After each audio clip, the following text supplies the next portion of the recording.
Sasa sikia nikwambie kitu mwanangu. Mbosso wakati yupo WCB alikuwa na mashabiki wengi sana. I'm sorry. Mbosso amejizolea mashabiki wengi sana akiwa WCB. Mashabiki wengi sana ndani ya nchi na nje ya nchi.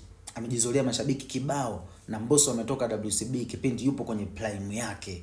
Ametoa bonge moja ya ngoma inatamba mtaani, na Mbosso anatoka WCB. Sasa kwa nini Mbosso sasa hivi upo kimya? Wengi tulikuwa tunategemea sana Mbosso alivyotoka WCB atoe mawe. Lakini Mbosso yupo kimya mpaka muda huu. Naamini Mbosso yupo kwenye mchakato wa kuandaa kazi. Kutoka kwenye lebo sio kitu kirahisi. Ukishatoka kwenye lebo una jukumu la kuwashawishi watu kwamba nilikuwa nipo tayari kutoka kwenye hiyo lebo. Nilikuwa na mpango mzuri na mkakati mzuri wa nikitoka kwenye lebo nifanye nini.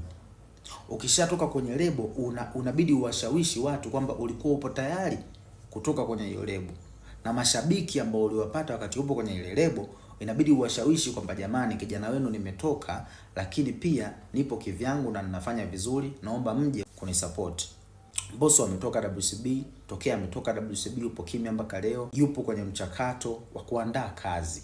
Na kama anaandaa kazi na ukimya wote huu aliokaa, Mbosso atakuwa anarudi kama sio EP basi atarudi na album ili kuwashawishi watu kwamba nimetoka kwenye lebo, lakini pia nina uwezo wa kufanya kitu kizuri nikiwa nje ya hiyo lebo. Kwa somo hilo hilo mwambieni na Ibra amejipangaje akitoka kwenye Konde Gang?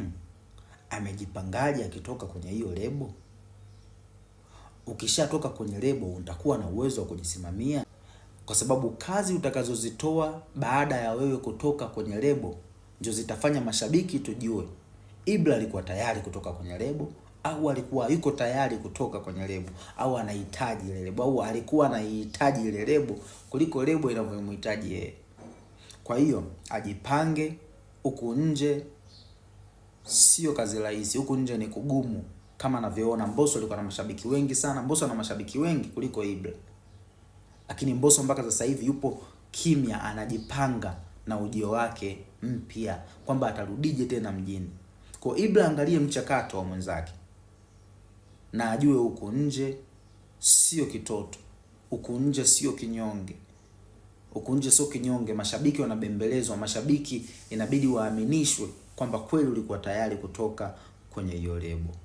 Na tena niwakumbushe tu, usisahau kunifollow, bonyeza link kwenye bio kusubscribe channel yangu ya YouTube. Asante sana kwa kunisikiliza. Naitwa Sumu.